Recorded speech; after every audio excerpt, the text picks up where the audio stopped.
What's up, everybody? Welcome back to another episode of the Deep 3 Podcast. I'm your host, Donald Smoot. Got the homies Isaac Gutierrez with me. Mojo99 is in the building as well. We're talking about the Southwest Division for our season preview today. We're talking about the Grizzlies, the Rockets, who else is in this division? I'm blanking right now. The Spurs, the Pelicans, of course. Can't forget them. And there's one more team. Spurs, Pelicans, Grizzlies, Rockets, and Mavericks. Mavericks, there we go. Yeah. How can we forget the team with Luka Doncic on it? Exactly. Yeah.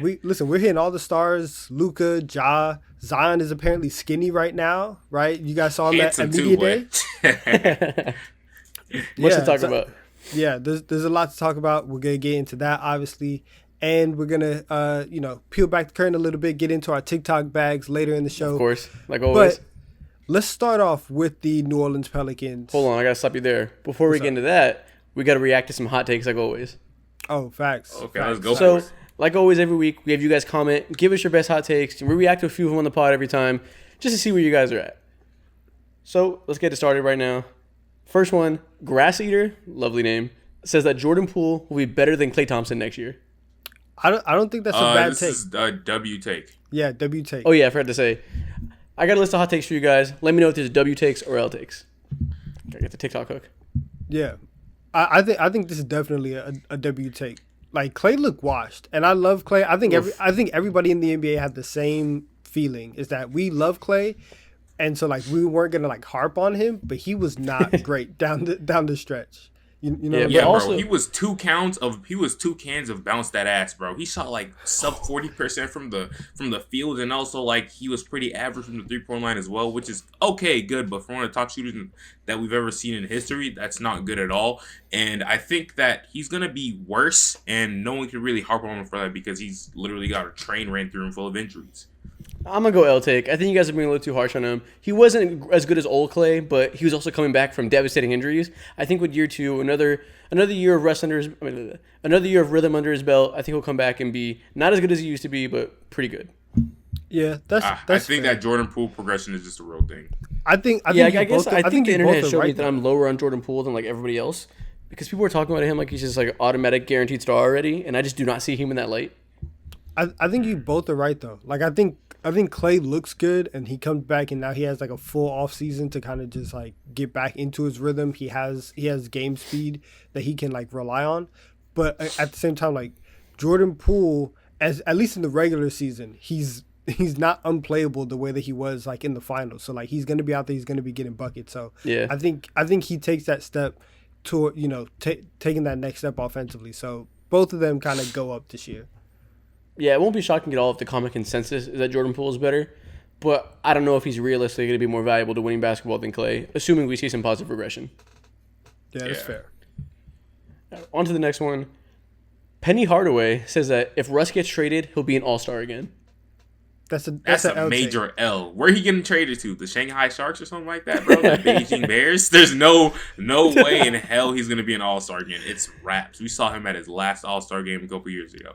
Yeah, maybe he can sneak his way in just off the name alone and sheer numbers because he could probably still average a triple-double on crappy efficiency. But the thing is, no young team that isn't contending is going to want him. So the only way as a veteran you can get onto these teams is if you're good. And look, what team is going to want him to have that usage? Did he make the All-Star team when he was in Washington? I think he did. Yeah. I would guarantee he did. Bro. See, but I don't even know because his whole the impressiveness of that run was in the second half of the season. Like he made it off his name. He was still there. Okay. Yeah, that is true, bro. He wasn't. He was not an All-Star his season in Washington. Really? He was not. The last time he was an All-Star was in Houston. Oh. So wow. So yeah, so even if he goes to some like bad team and he's putting up these numbers, it's not a guarantee that he's going to be an All-Star. So I'm going to say L take. I think we've seen obviously like the best days of Russell Westbrook are behind him, and so I'm going with an L take here. Yeah. Like I think we gotta really get the fact in there that people every time we talk about Russell Westbrook, the comments on the TikToks and stuff are always the Russell disrespect is crazy. But like it's not the fact that he's not capable of putting up a triple-double on 40% shooting from the field. He can do that. It's just what team wants him to do that at this point. Exactly. And that leads to my point. There's no real market for Russell Westbrook at this stage of his career anymore. No team is in the perfect scenario for like, yo, like we have nothing going for us this season. Let's just go ahead and see this dude hoop. The worst teams in the NBA are gonna be who? Like, okay, relax. You gotta calm down, bro. All right, you gotta calm down. They should. They got De'Aaron Fox. Not to say that De'Aaron Fox is a superstar or anything like that, but they're not even in the market for that. The only team that I can think of is in the market for something like that. Like, yo, we got nothing going for us. Is a team like the Utah Ass or the Jazz.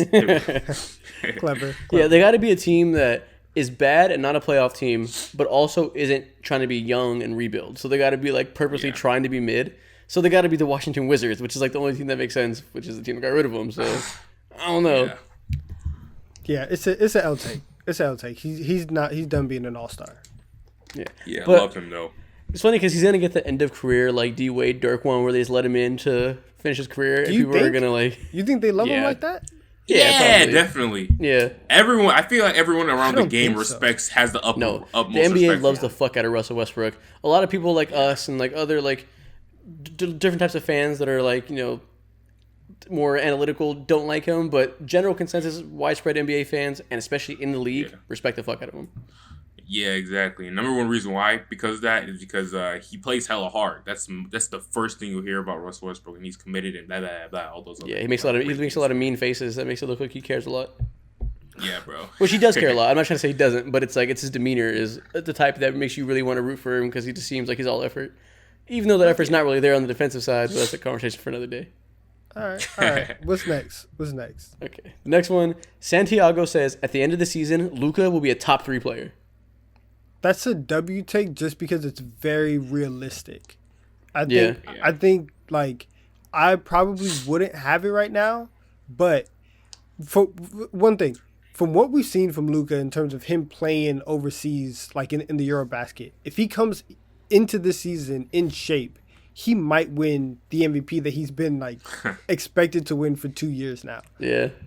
That wouldn't be shocking like at all. It's always about shape with him, and clearly he's in good shape. Yeah, there's a different level he can go to. I think there's a very real chance that he gets there.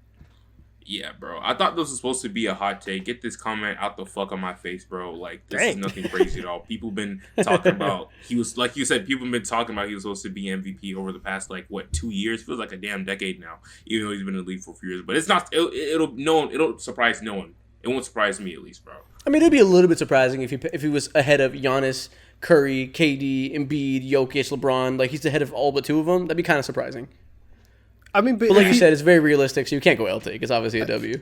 Yeah, but like if Luka wins MVP this year, are any one of us going to be shocked? No. I will be shocked because that means that, he either put up a triple-double and was at least like a 6th or 7th seed, just like Russ was a couple years ago, or like the NBA is done with that narrative and you got to be like a top 3 seed. And like, I'll be shocked if the Dallas Mavericks are that good, bro. Yeah. I'll be shocked if they're that good. There's definitely a path for him to make it. I don't think that would be. It would be. When you say surprising, it's not like we're going to predict it to be happening. We're not going to say he's the favorite necessarily, but it's definitely in the realm of possibility. Is he the favorite? Let me see. I just want to check this. He low-key might be the favorite, actually. I said that, but he's probably up there. He's usually up there in the betting odds. I thought I would assume it's Embiid or something like that. I'm good. It's probably, I don't know. It's probably Giannis every time. Okay, so nope, the safest nope. pick. Right now, Luka is the favorite, and it's kind of clear. So yeah, it makes sense. Yeah, the narrative line up. It's either him or Embiid is like the clear narrative favorites. I bet Embiid is too, isn't he? So top 5 goes like this. So it's Luka at 1, Giannis and Embiid are tied for 2. Jokic is at 4, and he's tied with KD. And so that's the top 5. That's no way in hell Jokic's getting that. Yeah, that'd be awesome. Jokic's gonna be good enough to do it, but they're not gonna let him three-peat. It's such too rare of a feat. Yeah, exactly. It's never been seen before. It's definitely not happening. Yeah, we can go on to the next one now. Eris says that Prime Harden is better than Prime Russ. Hey man, give me the biggest W take. That's a W take. Yo, you got it. Isaac can get this.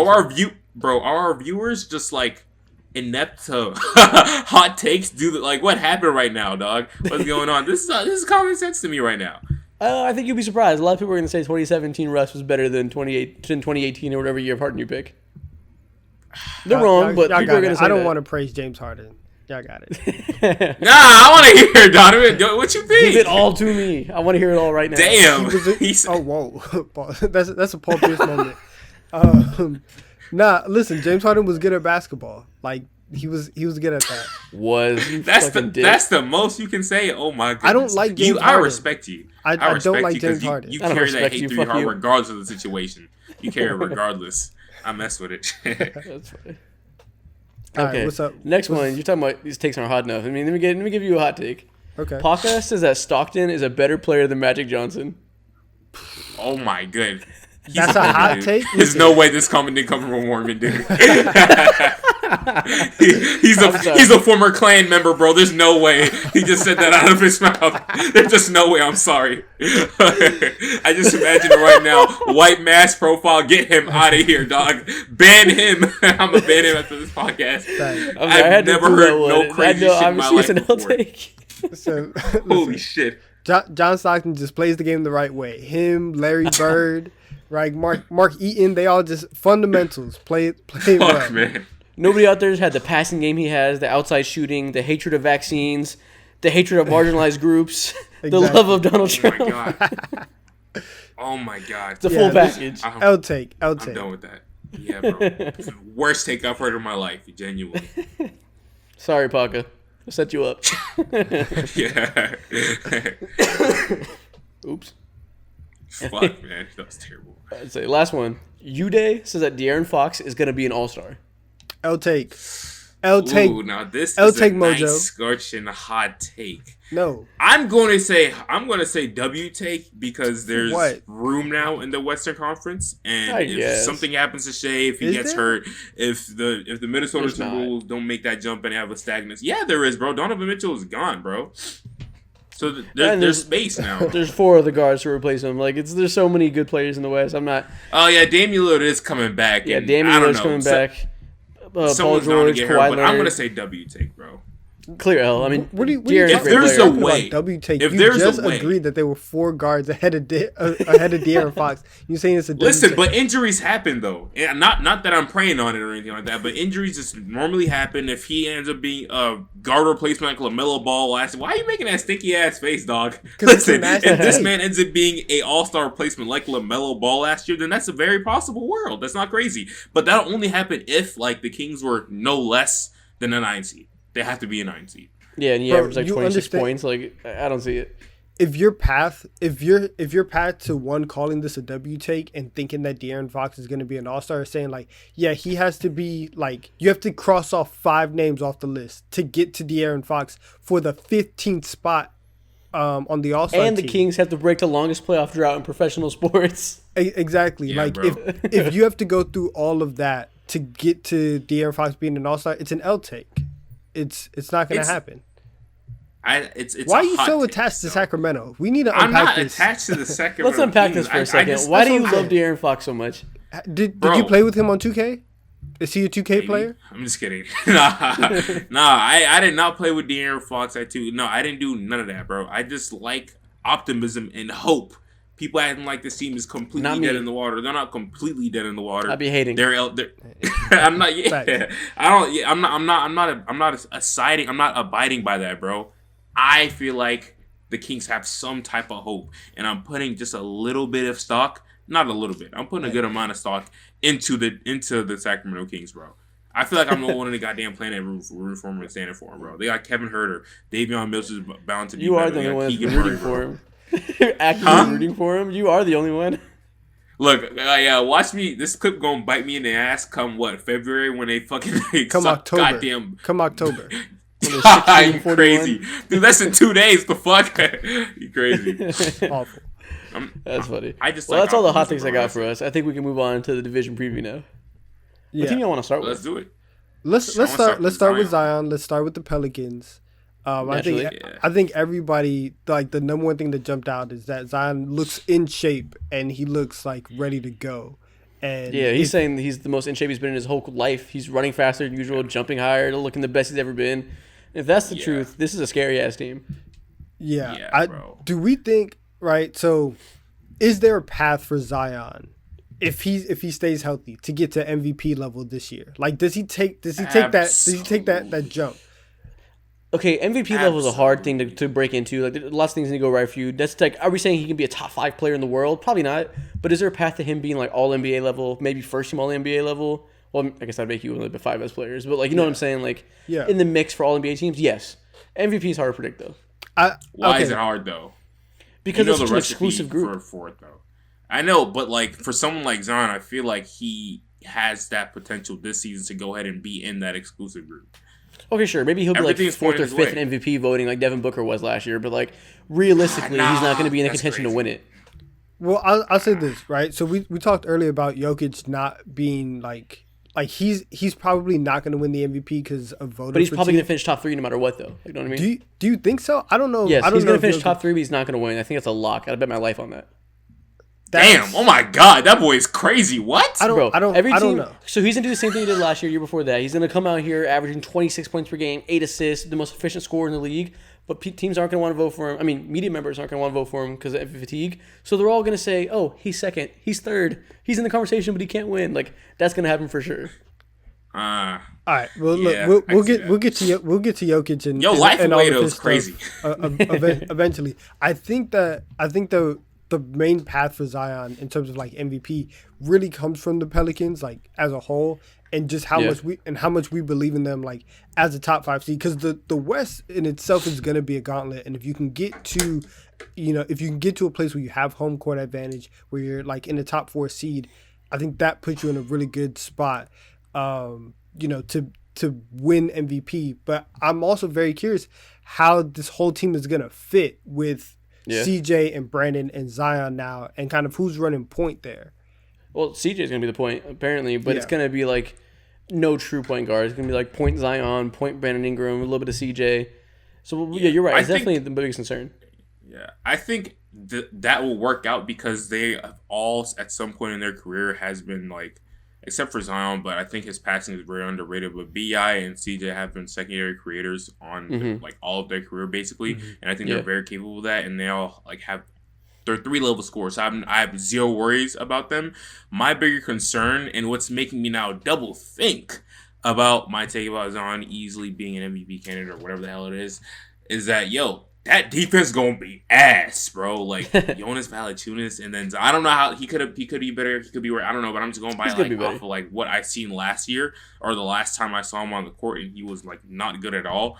And on top of that, you have Bi, who's like known to be like a lousy defender, has the potential, but he's just lousy, bro. Then CJ McCollum, I just feel like Herb Jones is just not enough to. You relying on this man like he's God, bro, and he's Herb Jones is going to be defending for his life. He's going to be out there running around defending everybody, plugging holes. It's going to be a hard job. Yeah, exactly. And maybe Zion losing weight helps, but yeah, I think Zion's for sure going to be a better defender. Like it's hard to project him not becoming a plus defender in his career. But back to the playmaking thing, I think that you guys are right. It's going to work, and I think you got to think about it in the same way that we thought about the Raptors team from last year.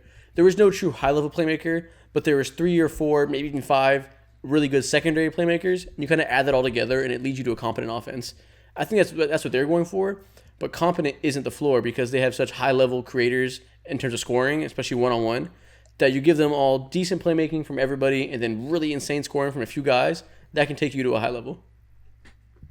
That's really interesting. It also like doesn't hurt whenever like Zion gets every offensive rebound imaginable. Yeah, exactly. It's like it doesn't matter if the offense is like clunky because Zion's gonna come in and clean everything up. But so what's the ceiling for the Pelicans, and what do you think is like realistically gonna happen for them this season? Like are they top 6? Are they top 4? Yeah. Ceiling is top 4, I think. I think if everything breaks right, the thing Mo was talking about was really important, their defense. Like that's going to be the biggest question mark. If they can scrounge together a competent defense, they can be a top 4 team. Yeah, and definitely. The floor, top 8, 9 maybe if things don't go well. There's injury issues there. If they're like an 8 seed, some catastrophic injury like must have happened, bro. There's no way in hell. I would say maybe just because I have high expectations for him. Things could break wrong. There's things there that could make this team not good, like in a realistic way, while still being healthy. Like you said, no playmaking. Other than their defense, no playmaking and iffy defense without a great rim protector. Like there's a reason to believe this team might not be as great as we hope. I think 8 being the floor, and listen, we are extremely nitpicking right now, but like, Yeah. I would say like seventh seed is probably their floor. Like, I know big difference, but like, if they are once again matched up with like the top seed in the in the West, or if they can't win a playing game, they end up having to fight for their playoff lives at the end of it. I think that is kind of like that's the situation that you were in last year. You add an all NBA talent like Zion, and if you end up in the same place and you stay stagnant, I think that is a complete disappointment of a season. Mm-hmm. I think that their floor, like I don't know if they can be stagnant if you add So Zion. do you guys think they're like certainly going to be out of the play-in? Like you're very confident they're going to be a top 6 seed? I am. Well, there's a lot of good if teams out there, something man. goes I don't know. wrong, then if something goes wrong, then like I'm obviously going to be less confident that they'll be not a play-in team or whatever. It's very possible, but I think top 6, like Donovan was like whatever Donovan was saying, I agree with 100%. And I just don't see them being a play-in team like that at all. It's possible, but I won't bet my money on it. I think their roster or at least their lineup from 1 to 8, maybe 9, is pretty nice, and it matches up well with basically every single team in the entire Western Conference. Okay, so if we're penciling it in, let's just do a rough penciling. Let's say the Suns are a juggernaut in the regular season again, which, whatever. 1 seed, Warriors 2 seed, Clippers 3 seed, Nuggets 4 seed, Mavs 5 seed? Do you think the Pelicans will be higher than the Mavs? Yeah, they could definitely. They have the depth. Okay. So they could be as high as a 5 seed. Like, who else could be above them? And so now the Timberwolves are going to be higher than the Pelicans, right? I don't know. I'm not sure. I don't know. I'm not sure. There's a lot of teams happening in the regular season. The Timberwolves are going to be a regular season wins machine. With Rudy Gobert, it brings you regular season wins. The 3 teams that I would have in that tier, in terms of like, is it a question? Because I actually have Memphis above Dallas. Oh, Memphis too. Yeah. Yeah, I've Memphis. Timberwolves. I've Memphis above Dallas, even with the Jaren Jackson injury. But so I would have Dallas, New Orleans, and Minnesota, and they're going to be fighting for 5, 6, 7. Okay, so I agree. But for saying that, then if, it won't be shocking at all if 2 of those 3 teams end up being better than them and they're in the play-in. Like that's a very reasonable outcome without catastrophic injuries. You're right, and I probably overstated that. Like I won't be shocked if New Orleans ended up as the 7 and they ended up in the play-in. But I am very, very confident that they are going to be better than 7. That they will be out of the play-in. Okay, so which of the teams do you guys think they're going to be better than? I think that this would be good TikTok, Isaac. You should go all right, TikTok time. Let's go. Yeah. Ring the bell. TikTok time. I'm gonna list some NBA teams. I want you to tell me if they're better or worse than the Pelicans. Let's run it. Let's do it. The Timberwolves. Worse. Better. Wait, whoa, my bad. I got my lingo fucked up. Worse. Okay, let me restate that. I'm gonna list some NBA teams. You tell me if you're gonna take them or the Pelicans.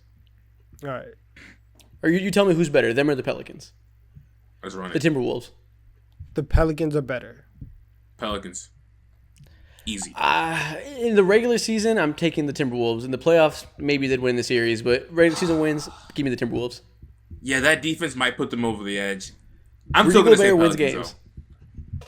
Yeah. Okay. I'm still going to say the Pelicans, though. The Dallas Mavericks. I'll take the Pelicans. I'll take the Pelicans. They're deeper, bro. They got so many bodies on their team. They're the Dallas Mavericks are clinging on to Luka. Yeah. Well, Luka's there to be clung on to, so I mean he takes them pretty far. I understand that, but I think the loss of Brunson is gonna hurt, and then now like for your second guy, you're either leaning on a past his prime Spencer Dinwiddie or Tim Hardaway Jr. who's coming off this injury, and you're gonna basically lean on Luka for 82 games. Is he gonna get tired? And I think that that's a very real possibility when that offense is so like Luka centered. Mm-hmm. So I'll take New Orleans. I suppose so. I was gonna say the Trailblazers. West is so tough, bro. It's tough. What about the Lakers? Pelicans. I'll take the Pelicans as well.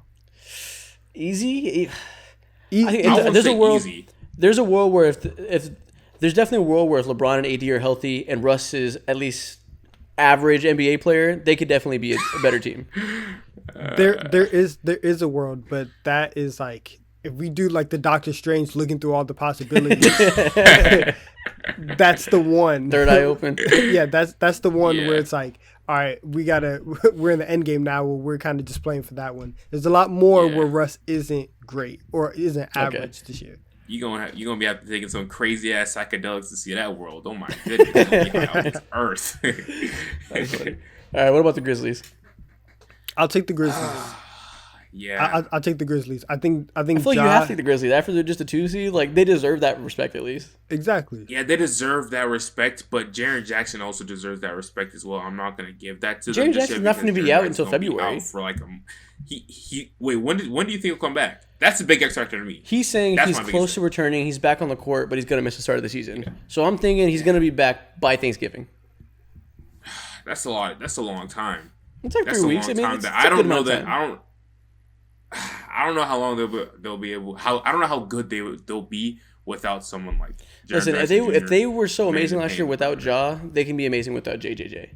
No, but it was different though because they had other. I don't know. It was so they were mainly good in my mind because of their defense. Their defense Yeah, was better but than it's a our team offense. thing. I mean, yeah, you're right. Jaren is very important to that, but they have Brandon Clark, they have Steven Adams, they have other bodies there that can help facilitate that. This dude just said Steven Adams in 2022. I should go over there. And Steven slap Adams was him. good last year. I'm not going to pretend like he wasn't decent. Bro, He was He played his okay. role. bro, He was okay. he was okay, but he's not nothing to rely on. or It's not a whatever. coincidence that they traded Valanciunas for Adams and got better. He fits that team really well. That is true. He Got fits Ja Morant surprisingly a lot better too. Yeah, So exactly. His Exactly. game is very well made to be with the players that he's playing with. And Maybe it's- on other yeah. teams he'd be pretty ass, but he's not on other teams. And also, it's okay if a team's listen their identity. They're still gonna play hard. They're still gonna play defense. It's okay if things change up a little bit from year to year. So as Ja ascends and his offense gets better and he becomes a better shooter, he becomes even better of a playmaker. Like the team dynamic and kind of just the way that they run things is gonna change, and it's okay. And I think that evolution still might bring them to a very, very good place. Yeah. Yeah, I feel like Ja has. I feel like coming out of college, people knew Ja for his athleticism and more so his passing is not more so, but definitely his passing as well. And since he's been in the NBA, he hasn't had at least the chance to go ahead and showcase his passing on a high level because everybody's so caught up on the amazing dunks and shit. I feel like this could be the year that he takes his offense and passing to another level. And people are gonna say, you never hear people say this, but he's a top 10 passer or whatever in the NBA, one of the best He's passers. not. Nobody says that. He's not. I think he Anyways. could be. Let's talk more about this because this is a perfect segue to the next team we have on the list for this Exactly. division, the Memphis Grizzlies. And we're already talking about them. Let's just keep going with it. I think you make a good point. Ja definitely does have room to grow there from where he is, which is scary because he's already so fucking good. And I don't know if he has top 10 passer potential. That's kind of He was the best, lofty. bro. He was an elite passer in college. I guess, but there's a lot of passers in the NBA. But regardless, we're nitpicking when we're talking about numbers. I see what you mean. He has potential to be a high-level passer, and I think he already is well above average for the position. Yeah, for sure. But there's levels to it, though. Yeah. Yeah, Yeah, I but think like, the 10th best passer is probably like D'Angelo Russell or something. Like, maybe he could probably pass him up. yeah. Listen, so with the Grizzlies though, they last season seemed very, very like weird in my opinion because they had that stretch where, hey, Ja's not out, like you don't have your best player, and you still rattle off 20, like you're 27-5, and if you extend that pace over an entire So season, crazy. you're still like the 1 seed or the 2 seed without your best player. I'm not sure. I'm very curious to see how much of a better shooter Ja is, because I think that if he continues to be the same level of shooter that he is, and they kind of just rely on like Bane to be the main shooter, how does Dylan Brooks come back and play? Like, what does this offense look like? I know. I mentioned Dylan Brooks. Dylan Brooks, he's happy that Jaren Jackson's out because he's like, listen, that's more shots for me. Yeah. It's crazy because last year they had the number 4 offense and the number 5 defense. That seems so fucking crazy for the talent they had on hand, but they just made it work. We're just like you're saying, without Ja winning this fantastic team that's well put together, and it almost feels like it shouldn't be replicable, but nothing changed. Like I don't know why it wouldn't be, right? Wow, Yeah. that's insane, dog. That's insane to think. You just blew my mind. I literally this entire time thought that their defense was a lot better than He their said, offense. "Damn, that's crazy." Just about watching them. Yeah, but something I also think about too is that like, now that Jaren is gone, also he wasn't like an elite 3-point shooter or anything like that, but He he was would let bad. that motherfucker fly. Yeah, he would, but he would let that motherfucker fly, and people would have Yeah. to sometimes respect it, bro. He looked like his shot. This is such a side tangent, bro, but I'm gonna say it anyways. He Go looks ahead. every time he shoots the ball, he makes it look like he's heaving from half court. Facts. He's Like, a weird yeah, shot where he yeah. like uses all his momentum for his body. Exactly. Yeah, and it's so weird because he's fucking jacked and shit. But anyways, the spacing is gonna be a little worse for. I don't know how they're. Who's gonna start for them at the 4? Is it gonna be Brandon Clark? I'd assume it's gonna be Brandon Clark. While Jaren's out, he's yeah. a lot worse of a shooter. Yeah, so the spacing is gonna be kind of rough for him as well for Ja. So he has to become a better shooter. It's Yeah. it's gonna be. But if it is rough, they're gonna pivot and they're gonna start. What's his name? The rookie from last year. Zaire. Yeah, they're gonna start Zaire there. If anything, if the spacing is a big problem. Yeah. Okay, that makes sense. I think something else for the Grizzlies, and like I'm looking at it now. So they played at the 4th fastest pace in the league, and they were they were .07 points behind the Bucks for top 3, right? So they obviously play at an extremely fast pace. In the regular season, if you do that and you have the talent like a Ja that's driving your engine, you're gonna be fine. Like you're gonna be okay. So I think it's pretty safe. Like I would be shocked if, and I actually will. Yeah, I'll think about this. I would be shocked if the Grizzlies aren't top 4. I think Another thing, real quick, is they were number 1 in offensive rebound percentage, but like a healthy margin. They got an offensive rebound on 32% of their shots, which is kind of fucking ridiculous. Or not other shots, on 31% of their misses. And that's something that's like historically hard to replicate. Like that takes a lot of effort, a lot of specific types of talent. That's definitely something that holds up your offensive rating a lot too. yeah. So can they replicate that? I don't know. Probably not, because that's an insane rate. Yeah. Because even if we go back to the Pelicans, wasn't Zion's offensive rebound percentage? There was a point where he was getting like 40% of all of his misses or something. It was something like something ridiculous. Yeah, and so like to see them kind of reach that level is a little bit it's a little bit just like shocking, but I think with the pace that they play at, with the improvement that Ja's going to take, top 4 is definitely where they should be aiming. And like you said, it's not like Jaren Jackson's going to be out until the All-Star break and he's going to come back with 20-something games left. He's still going to be very involved in the season. So vast majority of the season. Yes, their ceiling and their floor is very high, and their ceiling is also very high as well. Yeah, I think the floor thing is definitely the most important part. Like we saw last year, we've been talking about harping on the fact they can win without their best players. It's almost impossible to predict them being lower than the 5 seed, right? Yeah. And which in that case, like that's, I think there's been lots of talk lately about how the regular season doesn't matter in basketball, and it's like only thing that matters is the playoffs. Casual fans don't even watch the regular season, but that shit is important in terms of seeding. Like for a team like them that doesn't have maybe necessarily the best high end talent, wins off of team play, being able to be a guaranteed top 4 seed because you take it so seriously in the regular season is a big advantage come playoff time. Absolutely, dog. Like the fact they can play last absolutely. year's Wolves in the first round and not the Warriors in the first round is a big deal. Yeah, exactly, bro. That goes a long way. Absolutely right about that. I feel like a lot of people don't care about that type of thing, because they see teams like the fucking Phoenix Suns, or I can't even think of it, or like the Houston Rockets or whatever, just make all this crazy loud noise, and they just like shun it and act like it's nothing because they think they're pretenders or whatever the case may be. But no, you're absolutely like I said, you're absolutely right about that. I just see that like natural, like in my mind, if they regress, there's just nothing that they could be able to do about it. It's just natural in my mind. Yeah. And I feel like they're just gonna have to be some tweaks made. Maybe not on the roster, but when it comes to like play style wise, like you said, Donovan, and it's gonna be interesting to see, because it just be hella interesting, bro. Y'all want to know something else interesting? Some of these numbers let me know what you think about this. So I mentioned they had the number 4 offensive rating, right? Incredible, great numbers you want to see. Yeah. But in terms of efficiency, just effective field goal percentage, they're only 23rd in the league. And at the rim, you would think they'd be one of the best teams in the league given John Morant, but they're 17th in shooting at the rim. From 3, you're talking about their spacing isn't good. It's not going to be good next year. And it wasn't fucking good last year either. They had the 29th 3-point shooting. Mid-range, 25th. They just were not That's an what I efficient was shooting saying. team from any place, but they still had the top 4 defense. I mean, top 4 offense. Yeah. So Yeah, how is that that's the case? nuts. I mean, but that's that's so wonky. But that's just because because- of the offensive rebounding. Then Offensive rebounding and pace. When you Yeah. play at a faster rate, you get more shots up there, and you get so many second chance points, it holds you up real high. But that's something that's kind of, could you say those things are something that's very replicable by just putting a lot of effort? Or could you say it's not paces- replicable because it's hard to put in effort? This the man paces. is showing us basketball mathematics, bro. This is beautiful. So shit I do, Yeah. man. I like math. Yeah, the pace, you can definitely replicate the pace, and that's going to be the driving force. And if the offensive rebounding is a product of fast play and effort, then then I guess we can say that it's going to be the same, and then we can kind of expect the same offensive output from the Grizzlies.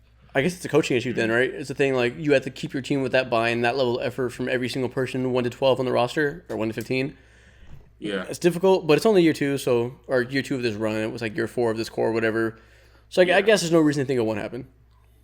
Yeah. Yeah, bro. Another important thing to factor is that I like Zaire Williams a lot, and I think he's going to take that next step. And once he's in that starting lineup, there's no way in hell he's going to find his way out of the starting lineup when James Jackson comes back. And I think Dylan Brooks is going to have to eventually come off the bench. And I think Dylan Brooks has to eventually come off the fucking team. I think, I think that's so where we're too, headed. actually. We're going to send Dylan Brooks to Utah so he doesn't shoot them out of another playoff series. He single-handedly lost them a game against the Warriors in the fucking playoffs because he decided it's Dylan Brooks' time and took 36 shots or something. Like, it was ridiculous. Yeah, bro. Yeah, most definitely. But He thinks he's the man, Williams, watch out for and that he boy. has to defer to Ja. He doesn't want to do it, so send his ass to Utah. Yeah. Get him out of here. Who's next? I'm glad on you the brought list? him up. Yeah. Who's next? Who's next? Let's go to Houston. Let's go to Houston. I was about Okay. to say, Fun team. I want to talk about Jalen Green. Let's No, go I'm saying for it. this- I'll bring Sengun me up, boy. That's, Yeah, so as we know, the Houston Rockets are not a competitive team, but also not an uninteresting team. With the young core with Jalen Green, Sengun, Jabari Smith Jr. now, even some deep cuts like Josh Christopher, Usman Garuba, KPJ. KPJ. What do you guys think they're going to be next year? Obviously not going to be a playoff Ass. team, but I don't mean playing like what they're going to be in terms of their amount of wins, but in terms of the development of this young core, where do you see them in this timeline? I think Jalen Green takes a step forward. What does that look like? Offensively, I think he becomes much more efficient. We saw towards the end of the season, he was starting to be very, very efficient down the stretch of the. Oh, he had a season. crazy run, yeah. Yeah, scoring the ball, and with KPJ, I'm very, very interested to see kind of his role and if he can really like just sink into being like a point guard, right? Because I'm interested to see when they're going to give the fuck up on that because he's not a point guard. Listen, and that's the key. There's times though with KPJ that the ball sticks in his hands too long, and he thinks that it's like, listen, it's 2K time. I'm gonna come in. I'm gonna use every single dribble move that I have, and he uses up a lot of the shot clock.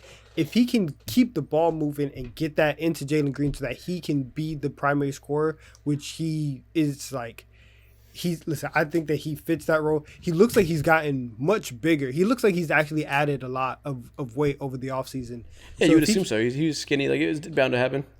But the amount of weight that he put on, it looks like a lot in one offseason. So I'm surprised about that. But I think that Jalen takes a step forward offensively. I think that Sengun gets more run, and he's like Sengun. He's a mini Christian Jokic. Wood is gone. You're right. It's more opportunity for Sengun. Yeah. Yeah. Sengun, he's a mini Jokic, like say. Okay, come on. If he's Jokic not- was 80% worse at everything, He's not, it's the same thing when you call like Eric Bledsoe baby LeBron. Like it's that same sentiment. But I think that offensively the Rockets are gonna go as far as Jalen Green is. I think you're gonna see a lot more of his jumpers fall this year, and I think just development wise, everybody takes a step forward. Yeah, makes sense. So, what do you guys think? So it's too early to talk about the ceiling of this young core or anything like that. But in terms of a team being built around Jalen Green, what is the vision for you with that team? What do you think is the best case scenario? What the team could look like with the other pieces built around him? I would go. Shit. Well, like the piece that I really like next to him is The only pieces that right now that I'm like sold on is someone like a Jabari Smith Jr. A lot of I people didn't talk about him, fucking number 2 pick. insane, and they're like, Or 3. a lot of people were saying like, bro, I saw the nastiest graphic from ESPN, fucking comparing him to Chris Middleton. What the fuck? Ew. Weird comparison of all What people. the fuck? Yeah, that's disgusting. So I'm like, ew, that's just terrible. But like a old classic, just imagine like a Serge Ibaka-esque type player in the year like 2022. Hella valuable. Someone like him next to that's also a weird Jalen comparison. Smith. I mean Jalen Green.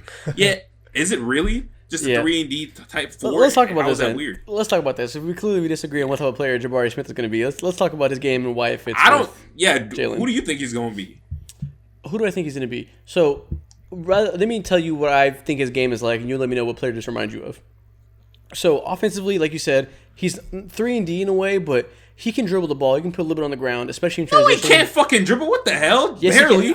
He can dribble. Let me finish. In transition, in terms of he can move with the ball in his hands and take it up the court. But he has no creation ability in the half court with his handle. He's not blown by any defenders one-on-one. He's not running pick and rolls. So, it's somebody that can get the rebound and go. On the half court, can be a pick and pop guy, a spot up guy, a trailer guy. So like Jaren Jackson Jr. Yes, that's kind of exactly who he is. But no, Jaren Jackson low-key has a good handle now. So maybe he's like rookie Jaren Jackson Jr. Okay. Well, a lot of people compared, or at least I compared Jaren Jackson Jr. to fucking Serge Ibaka. So I said 2022, meaning like, you know what I'm saying, you kind of want him to be a little advanced and involved in blah, blah, blah. But we're on the same page, I feel like, for the most part. So back to my thing. Someone like him, I'm kind of unsure about Afrin Sengun, but in general, I like the idea of him playing next to Jalen Green as well. Someone like Usman Gruber, one of those two. I hope I said his last name right. My bad. Mm-hmm. But yeah, one of those two. Even though he's like 6'9" or 6'8" or whatever, it's NBA in these, and fuck, holy shit! I just had a stutter attack. It's the NBA these days, so I don't really think that his height matters too much. So someone like Usman Garaba, Afrin Sengun, my biggest worry and only question is like, yo, who the fuck is gonna run their point guard position? Because I just don't think KPJ is it. They got the chemistry, they're best friends or whatever. But who gives a shit? Their point guard of the future isn't on the team right now. Like we can just say it straight up. Like the KPJ might be a good player, but I think the end goal with him is he's gonna be an off-ball 2 guard like he was originally. Because when you look at his numbers, he's actually an extremely good shooter off the catch and shoot.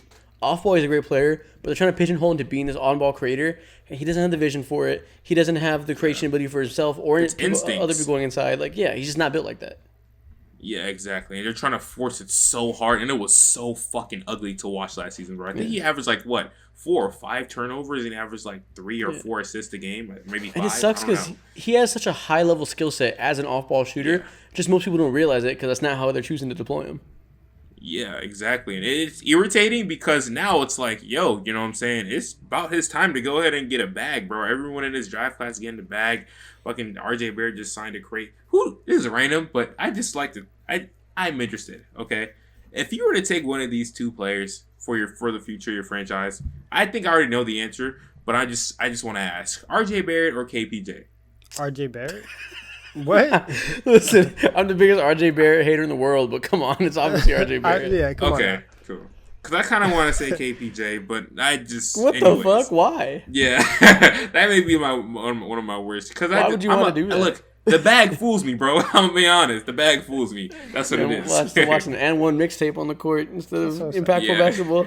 Listen, I think KPJ, and when you talk about that skill set, I think that we might be able to see that unlocked a little bit more because even though that Jalen isn't a point guard, he's going to be more ball dominant this year. And so, for sure. And so like if Jalen starts the season and his scoring is on point, what's the next point of growth for him? Playmaking. And so if he comes out and he's getting buckets, now we're going to start talking about, okay, can he take that next step, be a playmaker? We're going to see the ball in his hands a little bit more, and then we can see then we can see KPJ use that catch and shoot ability and start, molding this team around Jalen Green a little bit more, having him be that offensive engine that they want him to be.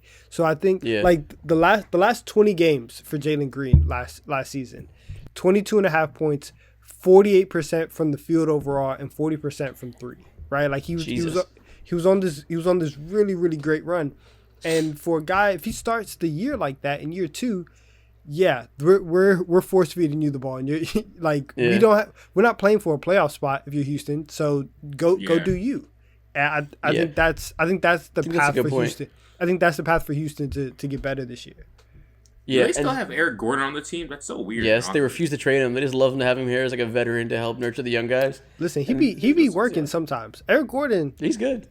yeah, he be working. He's good.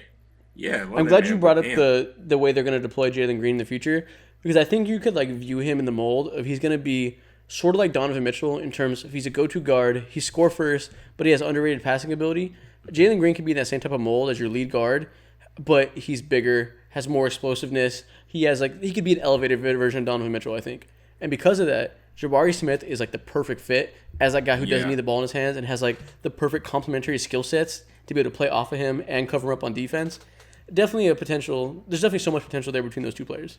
Yeah, definitely. we saw in summer league like Jabari, obviously like the ball handling, the finishing, like that stuff needed a little bit of work. He was great defensively all summer league long, and I think for him, that's the main thing that you want him to work on, because you can teach. I think it's much easier to teach like offensive skills than it is to teach like defensive IQ. And like Yeah, you just can't teach defensive IQ. Like some people get better over time, but like look at someone like Jaylen Brown, who's like the most hardworking player we've seen in the NBA, who improves every year, blossoms into the star. His defensive IQ is still fucking terrible. Like his one flaw is that his off-ball defense is so bad because he just doesn't have that built in him. So it's super hard to break through that if you just don't have it. Exactly, and if we can see Jabari come in and understand the game and understand where to be and how to be a good on ball defender and team defender and do all that, we can 100% like just have him in the right spot moving forward. So that's the only thing that I'm looking for from Jabari this year. I'm just looking to see how good his defense is. I'm fucking dying over here, bro. You know what I was about to do? What? Bro, I got a fart. I was gonna mute the FaceTime call, but I was like, oh shit. If I fart, these dudes can. Isaac will fucking hear like a loud ass rip when I send over the footage. This is wonderful podcasting. I'm leaving it in there, not editing that out.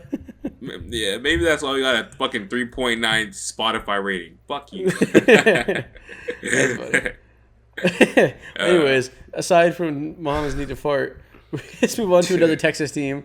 Let's talk about the Mavs, the interesting one. All right, cool. Dude, Let's. I like So- this. We've been talking about the Mavs a lot in relation to other teams. I think we need to talk about. You keep referencing the fact that they lost Jalen Brunson, and you're kind of worried about what their team's gonna look like with too much reliance on Luka. So if that's the case, what do you think their ceiling is? I think that their ceiling is, listen, if Luka comes into the season in shape, which I expect him to because he's been playing all summer in Eurobasket, their ceiling is still very high, right? They could potentially get up to the 4 seed or the 3 seed just because like defensively they were really good last year. And if Luka, like second half Luka is always just on a different level, and everyone's like, oh, like he's probably taking that step. But if we get that over 82 games, then you're gonna get an elevated version of Dallas. So Yeah. I would say top 4, top 3 is their ceiling.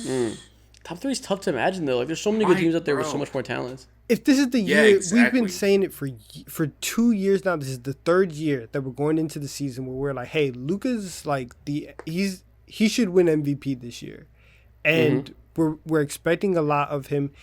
This is going to offensively, right? And obviously it's not going to look like as Moneyball as what Houston did, but this is definitely like the James Harden system of everything is going to run through you at all times, and you are going to make every major decision for this offense. And yeah, we saw that lead to regular season wins a lot with the Rockets. So I guess there's no reason to believe we can't eventually get there with Luka as he elevates to that next level.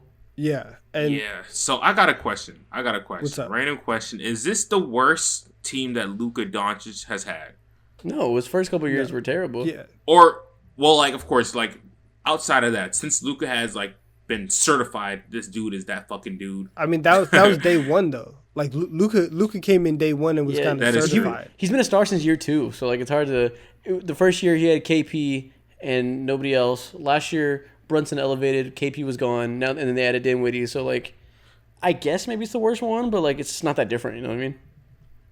Yeah, I don't know. I just don't trust it that much because I'm like I don't know how. I think Spencer Dinwiddie, he's good, but like they're gonna miss. They're really gonna miss someone like Jalen Brunson. Now, of course, they do have fucking what's his name, Christian Wood, and he may be coming off the bench as a six man or whatever the case may be. And I think he's a real, Which he doesn't real like. impact.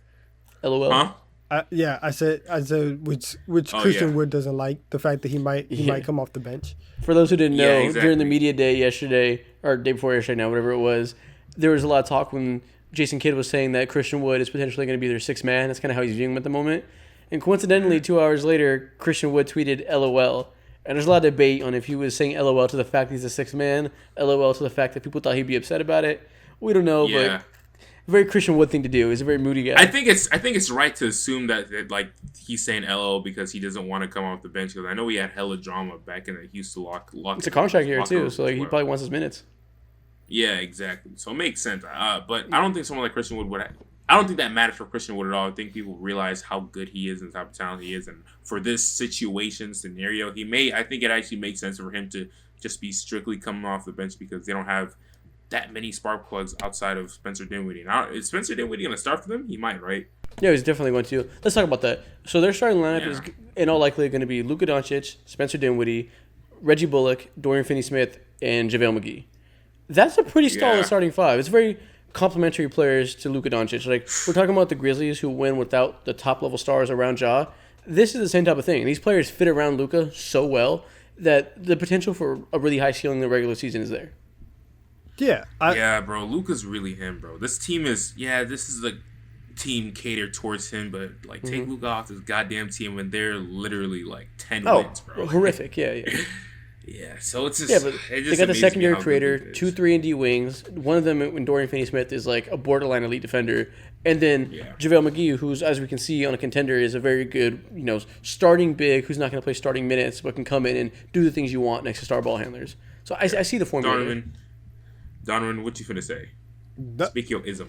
not that. I think my only concern, and I guess this is more of a playoff concern rather than a regular season concern, is just how much can we put on Luka's plate, and is he going to burn out? Because I think last season it was very, very helpful to him, the fact that, listen, he missed the first 2 games of the series against the Jazz, and when he came back, it was tied 1-1. Like, that was wild. Like, everybody kind of thought that but if Luka's out, this team that you said is probably like a lottery team without him is going to be down 0-2. He's going to have to put on some heroic effort, and he comes in and it's a tie series, right? And you have that luxury of having another ball handler and Brunson, who's averaging 20 and 7 whenever Luka's out, and that's great. You don't have that anymore. So if Luka's not there in those non-Luka minutes, what does this team look like? And so is Luka playing 30, 37, 38 minutes a night? Is he going to lead the league in minutes? And if he's not, are they going to be able to sustain 13 to 15 minutes? So let's give the opposite view of that then. 'Cause what you're saying is definitely a very relevant concern. But the answer to that from the optimist point of view is that, one, yes, Luka can take the next step and just have that much of a usage and put the team on his back. 2, there's clearly room for Dinwiddie to have a higher usage. In those games when Luka was out, he elevated a little bit along with Jalen Brunson, obviously. So you can kind of think that, okay, we'll just give Dinwiddie 36 minutes a game and see if he can rekindle that early Nets game. And then thirdly, Christian Wood. If we're talking about him as a six-man, he's also going to be in closing lineups and provide them a little more of an offensive punch. You add that into the mix, and you start to see where those shots can come from, as well as Jaden Hardy, who people have hope for as a rookie. I'm not sure I'd buy him being impactful in his first year, but eventually down the road, you start to see lots of different places where those shots can be redistributed.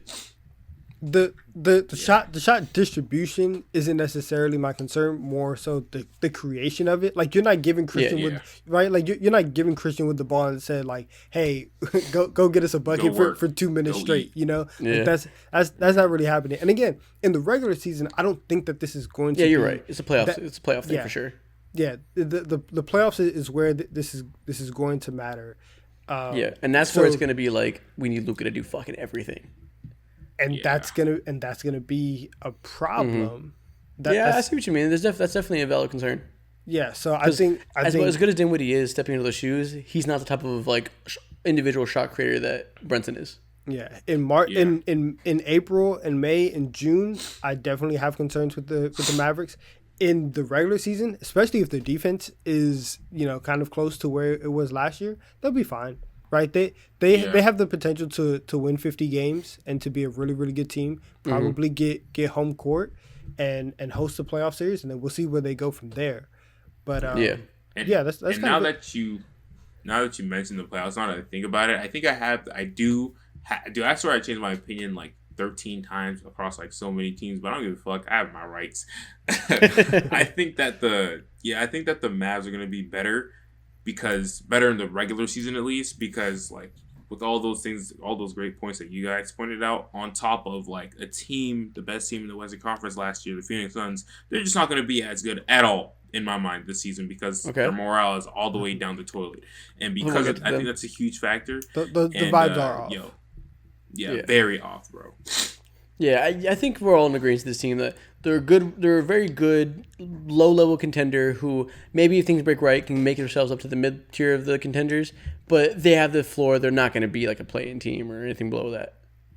Exactly. Yeah. And it's hard to have a different opinion about the Mavs. Like we know what this team's going to be. Exactly. Probably more than any other team in the division. Like we know that this is who the Mavs are. No, we know what the San Antonio Spurs are going to be like. See, we're not going to talk about San Antonio Spurs. I think we should just skip them. Greg Popovich in Media Day said that you should not bet on us. I think they're not worth us giving time to. There's nothing there. I think this man said what motivates me. He said my paycheck. I kind of hope, and this would be my Spurs take. I kind of hope that they get Victor. I kind of hope that they end up with the number 1 pick and they end up with Vic, and cool. That's my Spurs take, guys. It's more than I have to say. Keldon Johnson's hurt. I like Keldon Johnson. He's a good player. He's going to be back by the second month of the season. They have him. They have Jakob and they have Josh Primo and some other players. I want to see Devin Vassell go crazy, bro. He was born in Atlanta. You know what I'm saying? Gwinnett, baby. Great. And he's a good player. I wanted him on the Hawks over Okongwu, but other than that, I ain't got much to say about the fucking San Antonio Spurs. It's a cop out to just not talk about a team, but like they're going to be a bottom feeder. Their coach knows it. They traded their best player. They're just full on tanking, and they're not even tanking with interesting players. So like, what do you want us to say? Yeah. Listen, that's it. Let's get to talk time. Yep. Now we're going to move on to the TikTok segments, the part that everyone's going to see outside of this video. And honestly, we're going to start off with something that we've done a couple times that people seem to love. It's fun as hell. We're going to guess 2K ratings. Oh, wow. So okay. Pop I'm going to list quiz. some NBA players. You let me know what you think their start of the season 2K rating is. Why did I say it looking into the camera? That was weird. I'm going to list some players. You let me know what you think 2K has their rating at to start the season. Let's go crazy. First one, LaMelo Ball. 84. 88. 84, damn. No, 87. 84 is low. Okay, yeah. Great. Yep. Yeah, they got him real high. Add that W to my plate. That's W on me. to my plate. That's on me. Damn, you hate LaMelo. Fuck. I don't listen. I've been watching Ball in the Family for years. I was every week. I was on Facebook watching Ball in the Family. I was with him shooting in the gym. You were so down bad, bro. Oh my, you were actually watching it on Facebook? Yeah, I was every week. That was appointment television for me. I had BBB merch. You're a sicko. I had a beanie. You dead ass? Yeah. Wow. How much was that? It was like $5,000? No, it was like $25. Okay. Yeah. That's right. Okay, next one. So keep in mind, LaMelo Ball is 87. Ben Simmons. Ooh, this is tough. I say 84 now. 85. They have him started off as an 83. I get it. He hasn't played. He didn't play last year. He's had to earn the rating back. But come on, he didn't get that much worse at basketball. Nah. Yeah, 83 is kind of nuts. Nah, he got to earn it. They deduct from him. He got to earn it. I guess. Okay, so again, keep all this in mind. Tyler Hero. Now this is tough. I'm gonna say like he's definitely so much worse than both of those dudes. So I'm gonna say like I like that rating, but I have to go lower. 81. I'll go 82. 84. What? Whoa. Tyler Hero, 84? Love the white boy over there. That's crazy. 84? Yeesh. What is his So this makes me want to ask. What are his badges? Who knows? Bro, what is Jordan Poole's rating? I think he was also an 84. He was 84, 83. I didn't look. I looked, but I didn't write it down. Oh, we're hooping. We're hooping with Jordan Poole. I love this. Okay, next one. Gosh. What about RJ Barrett? 85. I'll say 86 on RJ. Yeah, 84. Whoa. RJ and Tyler same Hero. as. They're Wow. they're not That's they're not not bad. watching. Okay, this one I think Tyler Hero might be better than RJ Barrett right now. I'm not gonna lie. Yeah, that's not that crazy. That's They're not that watching. crazy to say. They're not watching. That's not that crazy to say. Okay, what about Jalen Brunson? Jalen Brunson. I'm gonna go ahead after that Keep in run mind he RJ's had, 84. boy. 85. I'm gonna go ahead and say 85. 86. They may have him over RJ. He's lower than RJ Barrett at 83. Yeah, don't be Wow. watching RJ. I'm telling you, Yeah. he plays in New York and is still. I'm gonna go on a limb and say that Jalen Brunson is the best player on the Mavs. I'm gonna go on a limb and say that Jalen Brunson is the best player in the Knicks. We'll see. Man. I think as of now that's true, but hopefully everyone and their mom is hoping that RJ Barrett will go ahead and take those next steps. So you're not crazy for that. Yeah, Hope's carrying this man far. Yeah. What about Jordan? Oh, Jordan had Jordan Poole in here. Already did Jordan Poole. Oh, okay. That's funny. That's funny. Okay. What about Draymond Green? 70. Ooh. Actually, no. I'll give I it can't 80. answer this because I think I already know his rating. I'll go straight 80. Mohammed, I think it's like 87 or something. you're both drunk. 83. Wow. How am I drunk? That's close. You said 77. 87 was high as fuck. What I said the hell's wrong 87. with me? I said 80. Oh, okay, I didn't hear Yeah. you. I said 77. Yeah. But yeah, Yeah. Draymond Green is worse than RJ Barrett apparently. That's That defense is. Draymond Green says It's not he's fun so to- hard to have isn't it? basketball conversations with, bro, because like he works in a certain system. He's and not hard to have you this know, basketball conversation. He's way fucking better than RJ Barrett. I'll tell you that. It's not fun to Yeah. play with Draymond Green in 2K.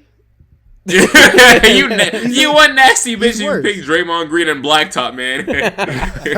Bro, you're a nasty bitch. You pick RJ Barrett. You kidding me?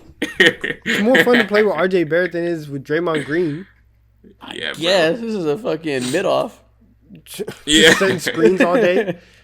Yeah, send screens. You're gonna tackle fucking miss people. open three-pointers all day with RJ Barrett? Have fun. You do the same with Draymond. What do you mean? Trying to miss layups? Have fun with that. Oh, I'll play effective team defense. Nice. Okay. Who's next? We're moving on to the next segment. This one's gonna be real simple. I'm gonna name two players. You let me know which one you want to build around. All right, let's get it. Actually, let me re-say that for the TikTok hook because you know that is important. I'm gonna list two NBA players. You let me know which one you want to build around. LaMelo Ball or Scotty Barnes. Ooh, give me. Oh, this is spicy, bro. I got This one's LaMelo. tough. Yeah, I got LaMelo. Who you got? LaMelo. I'm not mad at you to say Scotty though. I'm taking Scotty. I'm That's not taking crazy. Scotty. I think Scotty already. Listen, I know what Will LaMelo does.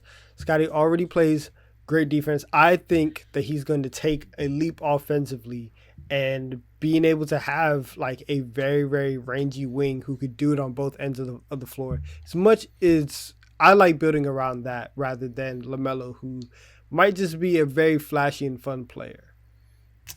See, Scotty maybe has a higher ceiling because, like, oh, what can he be with this size and this skill? But it's LaMelo Ball. I know what he is, and be he's real. a star in the making. He's going to be a high-level playmaker, a high-level scorer. Give me that guy every time. Yeah. Give me carry. I need someone to carry my franchise. Don't give me hope to carry my franchise. He'll That's the big give you difference. the hope. We still got to see about if he's going to be able to carry the franchise on stuff like that. We'll see. We'll see. I have faith that You got to he's get gonna through be the a play-in. solidified You got to franchise get player. through the play-in. Whatever. He's 21. Yeah, it's a major eye roll. Got to do it. Okay. Interesting one. Rudy Gobert or Jaylen Brown? Jaylen Brown. Yeah, Jaylen Brown in my sleep. I'm sorry, bro. Bro, It's a guy. what is a this Jaylen guards Brown-led league. team getting you? What is a Where are Rudy you going with Gobert Jaylen Brown as your team best player? getting you? Rudy Gobert What team did was what did cool. the Utah? What did a Rudy Gobert team led team get me? The 1 seed, and obviously didn't work out in the playoffs. Not every team can win it all, but we see that he gets teams wins and he brings you victories. Like, what are you doing with just Jaylen Brown as your one? I'm having fun and I'm watching highlights. I'm watching crossovers. I'm not seeing a big ass man not improve his game. Well, great. You have fun with your animal mixtape. Tell me I'm what gonna go what the for one what the hell does Rudy Gobert do every offseason? What does he work on, bro? Tell me. What does he get better at? Being one of the best defensive players of all time. What do you mean? But what does he do to build his repertoire and his skill set? Great. Jaylen Brown improves every year, and he's still not as good as Rudy Gobert. Exactly what do you want? What do you want to hear? That's all I need, bro. But both of those teams are gonna be losing, bro. They're not gonna win anything, and I'd rather have more fun losing than just be super frustrated and seeing the same player do the same shit every year. And for like, bro, let's be real. We're both losing, bro. We're both losing, and I want to have fun while losing. I don't know about you. Fair enough. Okay.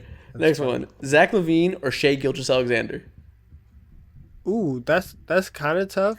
I think Shay's the better player, so I'll take Shay. He's better right now. I'll take Shay. Yeah. I think Zach LaVine's definitely better right now, but I see a path to SGA being better when they both hit their primes.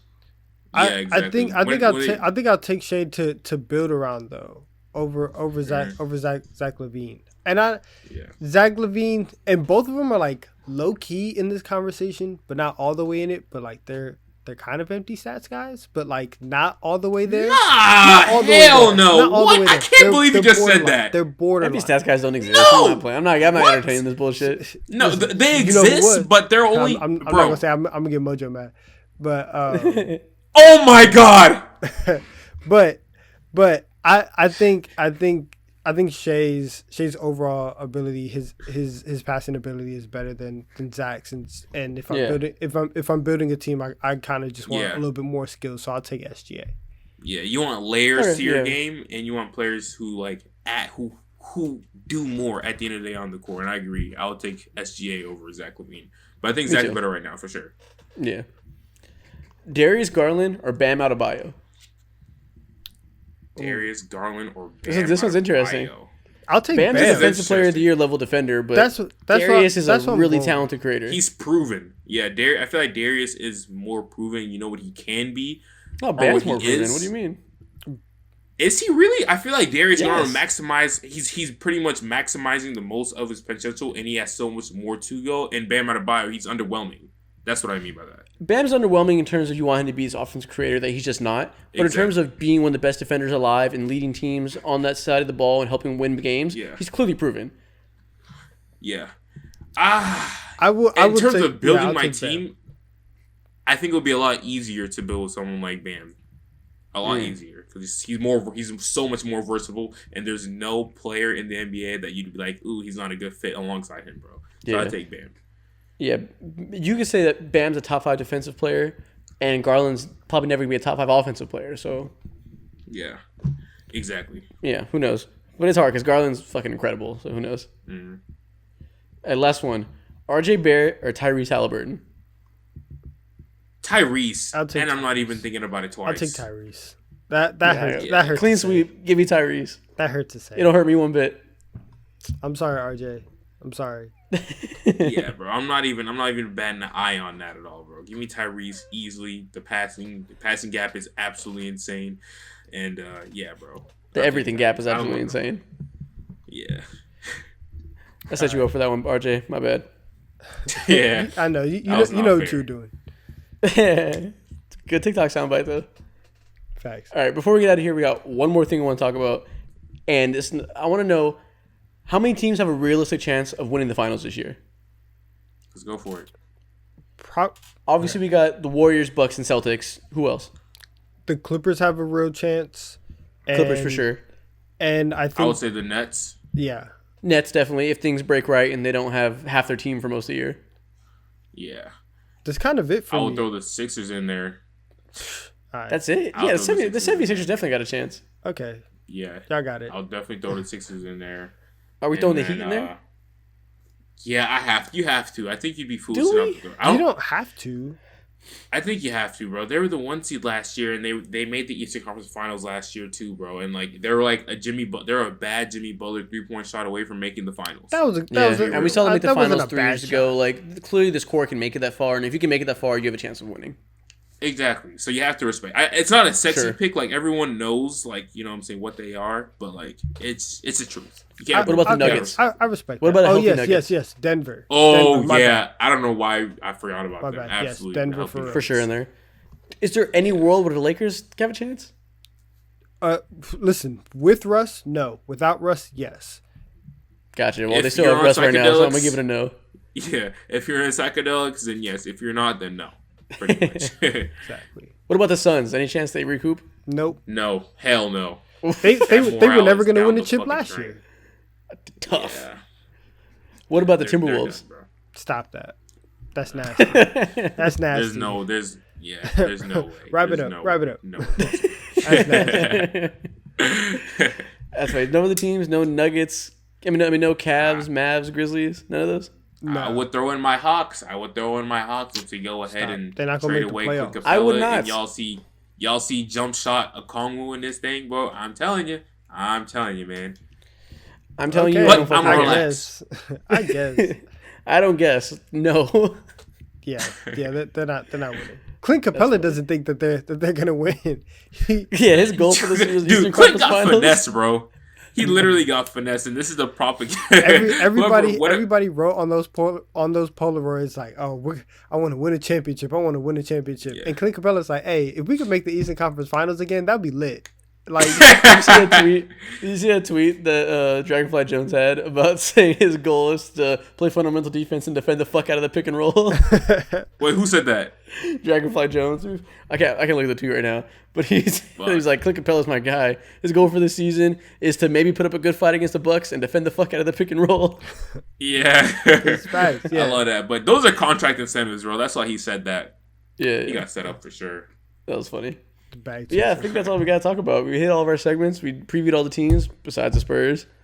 I think we're done with this episode. Yeah. great Good stuff, pod. guys. Good stuff, guys. Yeah. As always, if you enjoyed it and you're still watching at this point, do us a favor, drop a subscribe, drop a like. If you're watching on Spotify, rate us 5 stars. Follow us on all Follow us socials. on Twitter. Yep, follow us on all the socials. Facts, They're going to be facts. links in the description. And I'll see you next time.